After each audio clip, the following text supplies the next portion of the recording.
कल से पाकिस्तान क्रिकेट में जो कुछ हो रहा है उसके बाद पीसीबी का मतलब पाकिस्तान क्रिकेट बोर्ड नहीं, पसूड़ी क्रिकेट बोर्ड होना चाहिए। भाई कल से पूरी कौम को पसूड़ी डाली हुई है। बाबर आजम को हटा दिया, कोचिंग स्टाफ को उड़ा दिया, नया चीफ सेलेक्टर लगा दिया, नया डायरेक्टर क्रिकेट आ गया। सब इतना झटपट कर दिया कि हम भी सर पकड़ कर बैठ गए कि भाई ये कौन से शब्द देख खुल गई है। उधर एक लम्हे बाबर आजम कप्तानी से इस्तीफा देते हैं और उधर अगले ही लम्हे नया कप्तान अनाउंस कर दिया जाता है। भाई ऐसी भी क्या पसूड़ी थी, थोड़ा सब्र ही कर लेते, अगले दिन अनाउंस कर देते, कह देते कि हम मुख्तलिफ ऑप्शन पर गौर कर रहे हैं। लेकिन नहीं, पसूड़ी क्रिकेट बोर्ड तो इतना बेसब्रा था बाबर के इस्तीफे के लिए कि बाबर आजम वापसी के जहाज में बाद में बैठे पहले कप्तानी छोड़ने का ऐलान करे। मतलब हद होती है।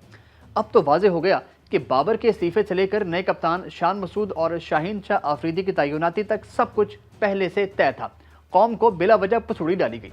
चलिए अब आपको बताते हैं कि बाबर आजम के इस्तीफे के पीछे असल कहानी क्या है और आपको नए कप्तान शान मसूद के कुछ स्टैट्स भी बताते हैं।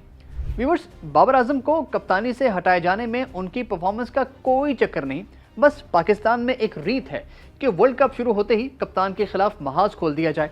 1992 से अब तक 9 वर्ल्ड कप हुए और हर वर्ल्ड कप के बाद या तो कप्तान को निकाला गया या उसे इस्तीफा देने पर मजबूर किया गया।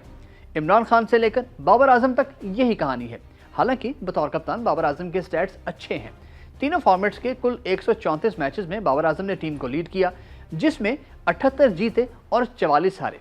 वनडे में उनकी जीत की रेशो 61.54 है, जबकि टी20 में 59.15 और टेस्ट मैचेस में 50। ये सारे स्टैट्स आप अपनी स्क्रीन पर देख सकते हैं। अभी हाल ही में बाबर आजम की कप्तानी में पाकिस्तान ने श्रीलंका को टेस्ट सीरीज हराई। फिर उनकी ज़ाती परफॉर्मेंस भी अच्छी खासी रही। टेस्ट फॉर्मेट में बैटिंग एवरेज 50, वनडे में 60 और टी20 में 37 की एवरेज है।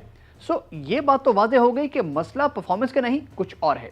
अब आते हैं टेस्ट क्रिकेटर नंबर 214 पाकिस्तान के नए कप्तान शान मसूद की परफॉर्मेंस पर। वनडे में उनकी एवरेज 18 है और स्ट्राइक रेट 69। टेस्ट मैचेस में उनकी एवरेज सिर्फ 28 है। अब इस एवरेज के साथ तो टीम में जगह नहीं बनती, इंतजामिया ने उनको कप्तान बना दिया। शाहीन शाह को देखें तो उनकी परफॉर्मेंस पर तो कोई सवाल नहीं, लेकिन उनके फिटनेस मसाइल हैं। क्या टी20 का नया कप्तान खुद लगातार क्रिकेट खेल सकता है, ये भी एक सवाल है।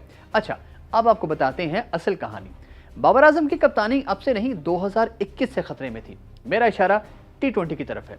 कुछ लोगों के ख्याल में बाबर आजम टी20 प्लेयर ही नहीं है, तो कप्तानी का तो सोचे ही ना। लेकिन बाबर की कप्तानी में पाकिस्तान टीम ने न सिर्फ इंडिया को हराया बल्कि 2021 टी20 वर्ल्ड कप का सेमीफाइनल खेल गई। फिर अगले साल भी यही कहानी हुई। शान मसूद को टी20 स्क्वाड में शामिल कराया गया। उनको किसी भी तरह मिडिल ऑर्डर में जगह दिलवाई गई, हालांकि वो ओपनर हैं।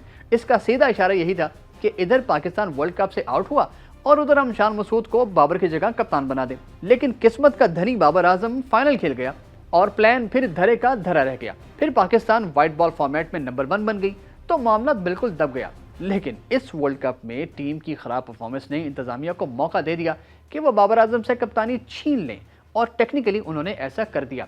अब चूंकि ये मैनेजमेंट कमेटी कोई बड़ा फैसला लेने का मैंडेट ही नहीं रखती, इसलिए बाबर पर रज के दबाव डाला गया। मीडिया पर तबसरे हुए, एक तरह से पूरी कैंपेन चलाई गई। हालांकि टीम 5वें नंबर पर आई है। आप इंग्लैंड को देखें ना, कितनी बुरी परफॉर्मेंस रही उनकी, लेकिन उन्होंने जॉस बटलर को नहीं हटाया। दरअसल यहाँ कहानी कुछ और है। आपको याद है बाबर आजम और रिजवान ने सरोगेट बैटिंग कंपनीज का बाइकआउट किया था। अभी हाल ही में बाबर ने उनका करोड़ों रुपए का कॉन्ट्रैक्ट भी ठुकराया। फिर सेंट्रल कॉन्ट्रैक्ट पर बाबर समेत दीगर खिलाड़ियों की बोर्ड के साथ टसल चल रही थी। प्लेयर्स की तनख्वाहें रुकी हुई थी। इंजमामुल हक ने उनका मसला हल करवाया। बस उसके बाद से इंतजामिया एक मौके की तलाश में थी जो उनको मिल गया। लेकिन यहाँ मैं एक बात करना चाहूँगा, क्रिकेट टीम गेम है, अकेले कप्तान की नहीं। अब आपकी इस बारे में क्या राय है, हमें कमेंट्स में बताइएगा और वीडियो को लाइक और शेयर जरूर कीजिएगा।